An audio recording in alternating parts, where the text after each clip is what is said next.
The Maasai rehearse a native custom where boys are dressed in women's clothes for a month after circumcision. Why do they do that? We shall satisfactorily answer this in our conclusion. New identity for you. Why would you innumerable Africans today who follow the tenets of European Christianity, white Judaism, teachings of Islam or Arab Islam, ditch their totems? At the same time, these religions go ahead and manipulate black Africans to acquire new identities. A Christian identity, a Jewish identity, and an Islamic or Muslim identity, and a book to go along with them.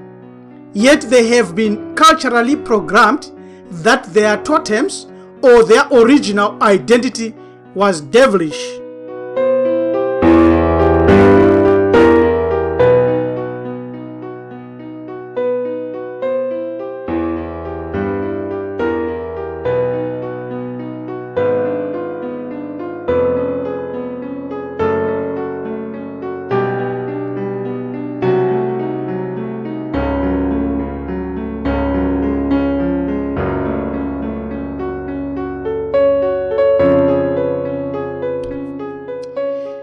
Playing with fire, forgetting your totem.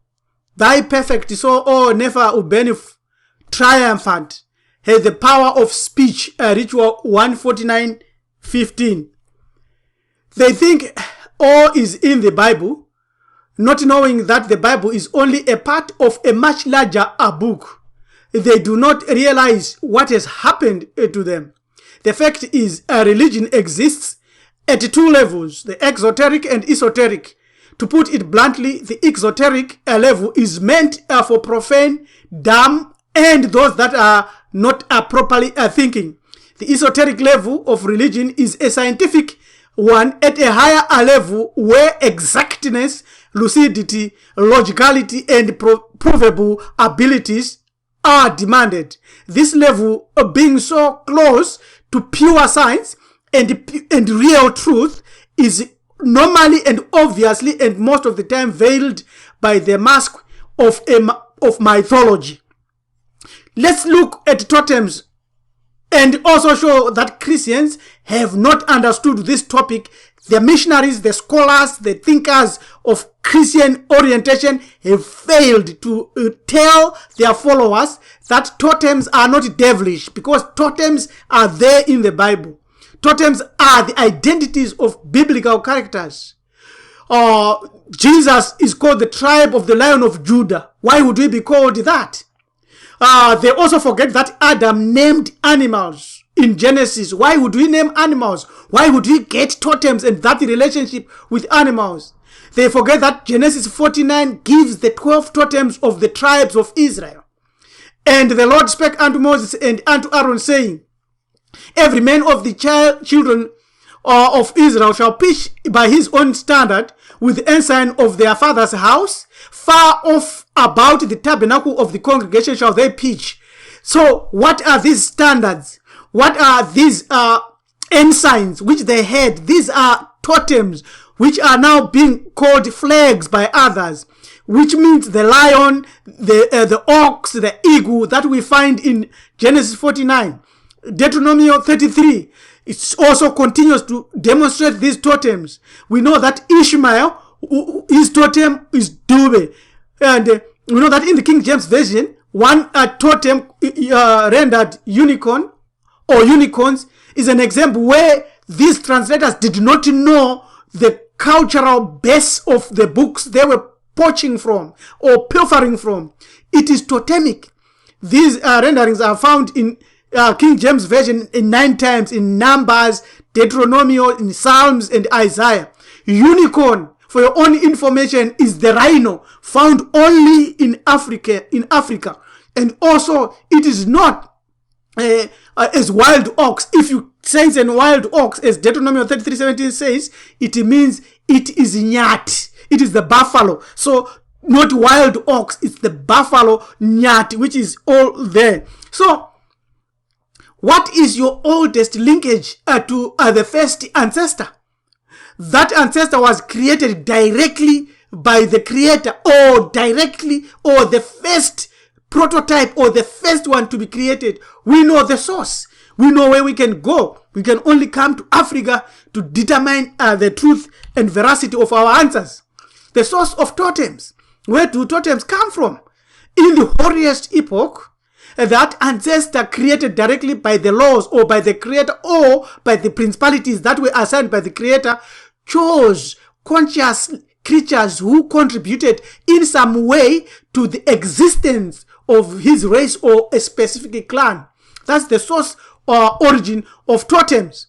An aspect in specific clans modeling the energy or attributes or desired spiritual attributes of that animal, of the chosen animal, particularly issues like bravery, courage, speed, wisdom, intelligence, love, warriorship, and many others that humans realized was also in them as zoo types within their genes. The Ndebele said izangelo, izibongo, which were derived from names of their ancestors for power and deeds. Action is what mattered on our totems. For example, Ababo Kumalo, Ngodlanga Mandla. That's their totem. Or that's what they do, like an eagle, flowing and floating and flying like an eagle. Addressing each other with these praise and names, or Shidao, meant that that energy around you, that energy within your blood, that energy within your genes, that energy which is your aura is activated, like what we see here our cousins in Ghana, the Hewe, are doing. Like what we see here, invoking and spiritualizing it.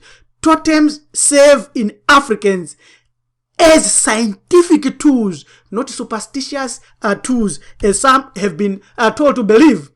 Deeper points on totems. How many totems should we have? Should we have 1? Should we have 2, 3, or as many as possible? Can you have more than 1 totem? Yes. Actually, we have got 2 primary totems.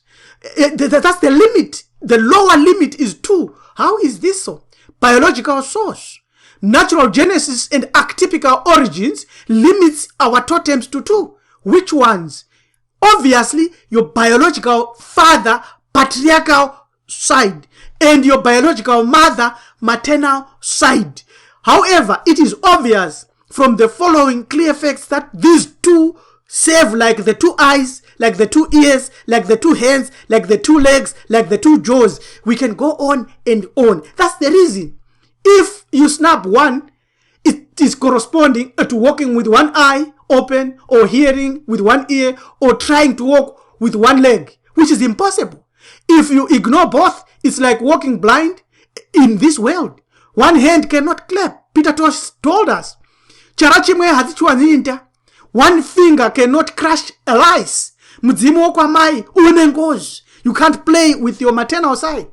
Here's an example. When you get married, you pay lobola, but a special cow is given to the mother. Why? It is possible to activate both, but one will normally dominate in your life. Sources for totemic taboos. Some 6 totemic taboo zootypes, such as the serpent, crocodile, hippopotamus, lion, hawk, and other figures of the elementary forces or elementary attributes or spiritual or energy attributes who preceded the human image, become primitive types of power. The dictionary definition of zootype is a classification of several phyla or groups of animals together based on shared chromosomes, Zhidao or Chidao. Tribal purity and energy flows within taboos or restricted by taboos or observance of taboos, violation of which neutralizes this at many levels. Therefore, Christians and Christianity and Islam and Muslims train their followers to think that they could dislocate with license and the sanctions of traditional taboos. These overzealous converts ignore and hence violate taboos and abominations. For example, among the Igbos, certain animals are regarded as sacred and therefore cannot be hunted or killed. We know that Okoli in the book and Things Fall Apart killed a python and ate it. Such animals are respected. They committing to Allah abomination, Christians are known to have gone on and killed such animals. What most Christians in Anambra's area did was to kill the eke, Idemili, the sacred python belonging to Idemili date, deliberately and use it for food. Not only that, they killed and ate this totem. Our own brothers did that. Read Chinua Achebe's book, Things Fall Apart. Hence, things have fallen apart in Africa. How do you determine your totem? The easy method first. Consultation must begin right inside you. Ask in prayer, in fasting, and meditation to find your totem, so that your totem can arise in you. It will arise in your blood. Pray in any African language. Don't use any other language other than African language. Your totem will be revealed by any specific means or multiple specific means. In dreams, in secondary research methods, e.g. blood taboo tests, different from medical allergies, but based on food taboos. Research also can be oral history. If you ask, it is obvious that you will receive your animal totem and ancestral vibration will gradually clear it. If push comes to shove, give us a yell or contact us on our website indicated here for further steps and for advice on how you can do this. Connections. You need this connection. African connections. This is what we are. The Ewe, there are 15 Anglo Ewe clans with totems and their taboos. We give only one here. The 15 clans are the Lafe, the Amlade, the Azovia, the Bate, the Like, the Bame, the Tovi, the Klevi, the Sekov, the Agave, the Tiame, the Ame, the Devi, the Feme, and the Blue. This is Devi, it's Ziva. It's like Africans. It's like us in Southern Africa. The Azivia clan, their totem Azivia is a small brown perch-like fish related to tilapia. It's like this fish. I am fish. I am lamb. I am water. I am ocean. There they are. They are shown. Members of this clan and members of my tribe do not eat any marine animals. We do not eat or anything that comes from the water or that consumes and that lives in water. To eat the totem fish is taboo. They are also forbidden, or we are also forbidden to use unprocessed sponge, katsampo nketi. They must not use the following local trees as firewood: aviazi, tre, and trelotia. These are trees found in the reef in Zimbabwe, in South Africa, Mozambique, Malawi, and other areas. We are the Mazibukos, the Mlambo, the Siziba, Ntini, Ohove. We are one people. This is how totems work. So all other tribes who do not, whose totem is not a fish or associated with the fish, can eat fish. Motherhood and fatherhood. Ancient Africa gave us the mother. We know, we have given this before, that the African mother is the creator whose DNA produces all kinds of human races on earth. No other race can do that. We also know that the mythological story of the creation of man recorded in the book of Genesis was taken or stolen from the original Kemetic story of the creator Neta Hunum, who formed man and put his car or spirit on his potter's wheel. This story dates back to pre-dynastic Kemet, well over 5,000 years before Christian era or before Common Era. As you can see, this Kemetic myth goes back many thousands of years before there was even a Bible, or even Hebrews, or even Israelites, or even Muslims. All creation stories come from the ancient African Nile Valley, and they all arrived in African Nile Valley from deeper southern as well as beyond down the Sahara. It's quite clear, it's straightforward. Now, the biblical Elohim created a totemic man, the legendary Adam, with the tail of an ape, a lion, or any other zoo type. But the elementary powers were represented as Sut by the hippopotamus, Sebek by the crocodile, Atum by the lion, Hu by the donkey, Seb by the goose, Tat by the ibis, Anup by the jackal or Anopa, Kepsenuf by the hawk, in whose likeness totemic men arose. The first Adam was the one who failed. He had no soul, no vitalizing spark. Therefore, he had no fatherhood.